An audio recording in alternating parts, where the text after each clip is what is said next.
بسم اللہ الرحمن الرحیم الحمد للہ والصلاة والسلام علی رسول اللہ وعلی آلہ واصحابہ۔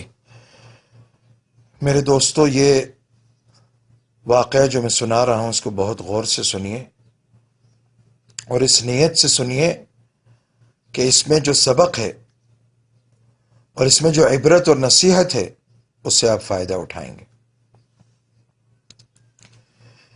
یہ واقعہ ایک عرب دوست نے بیان کیا کہ وہ نماز پڑھنے کے لیے مسجد گیا تو مسجد میں نماز کے بعد جب اعلان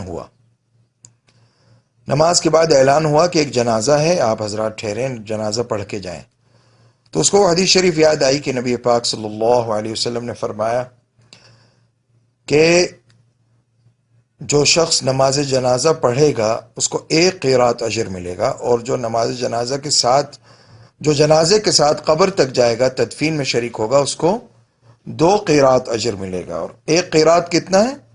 احد پہاڑ کی برابر۔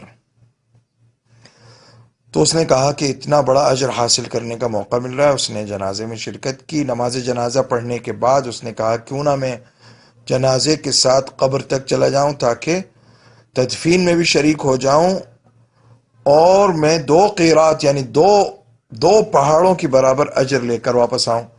خیر، وہ تدفین میں شریک ہوا اور اس کے بعد اس نے کہا کہ کسی مسلمان کی تعزیت کرنا، اس کے غم میں اس کو تسلی دینا، یہ بھی تو کتنا بڑا ثواب ہے۔ تو اس نے سوچا کہ کیوں نہ میں تعزیت کر کے جاؤں۔ اب وہ شخص جانتا نہیں تھا کہ میت کے ورثہ کون ہیں، اس کے رشتہ دار کون ہیں، اس کے والدین، بہن، بھائی، یعنی اس کے بھائی کون ہیں، اس کے چچا کون ہیں، ماموں کون ہیں، کس سے تعزیت کرنی ہے، اس کو معلوم نہیں تھا۔ تو وہ سب لوگوں کے چہروں کو غور سے دیکھنے لگا کہ جن لوگوں کے چہروں پر زیادہ غم اور تکلیف اور غم کے آثار ہوں گے ان سے تعزیت کر لوں گا، وہی لوگ میت کے رشتہ دار ہوں گے، قریبی۔ تو اس نے دیکھا کہ ایک نوجوان وہاں کھڑا ہوا پھوٹ پھوٹ کر رو رہا تھا اور اس کے ہاتھ میں موبائل تھا، پھوٹ پھوٹ کر رو رہا تھا۔ تو اس نے اس سے تعزیت کی اور کہا اعظم اللہ اجرکم، احسن اللہ عزاءکم، غفر اللہ لمیتکم، دعائیں دی۔ جب دعائیں دیں تو وہ اور زیادہ رونے لگا۔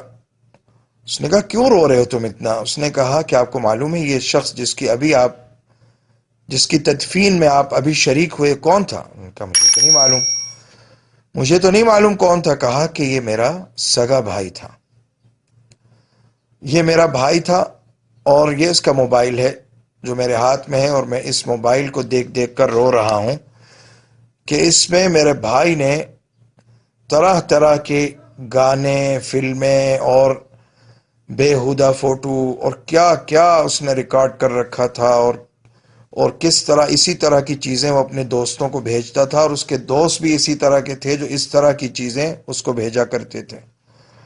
اور اس میں کوڈ لگا ہوا ہے جو ہم میں سے کسی کو معلوم نہیں ہے۔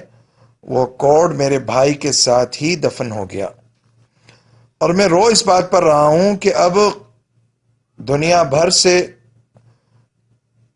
بھر میں، امریکہ میں، انڈیا میں اور عرب ملکوں میں جہاں جہاں وہ بےہودہ چیزیں بھیجتا رہا، گانے، فلمیں، بےہودہ تصاویر وغیرہ، تو اس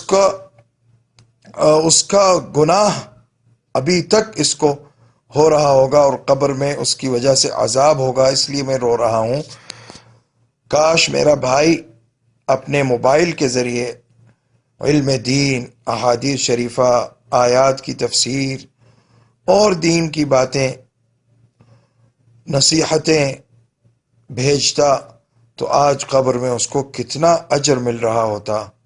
تو میرے دوستو، اس کے بھائی کی تو موت آ گئی تھی، ہمیں مہلت ملی ہوئی ہے۔ ہم سب کو خوب اچھی طرح سے یہ بات یاد رکھنی چاہیے کہ ہماری طرف سے کوئی ایسی چیز آگے نہ بڑھے جو ہمارے لیے گناہ کا یا عذاب کا سبب ہو۔ اللہ تعالی ہمارے گناہوں کو معاف فرمائے اور ہم سب پر رحمتیں نازل فرمائے، اور اللہ تعالی ہمیں اللہ والا بنا دے۔ اللہ تعالی غفور و رحیم ہے۔ وصلی اللہ وسلم وبارک علی نبینا محمد۔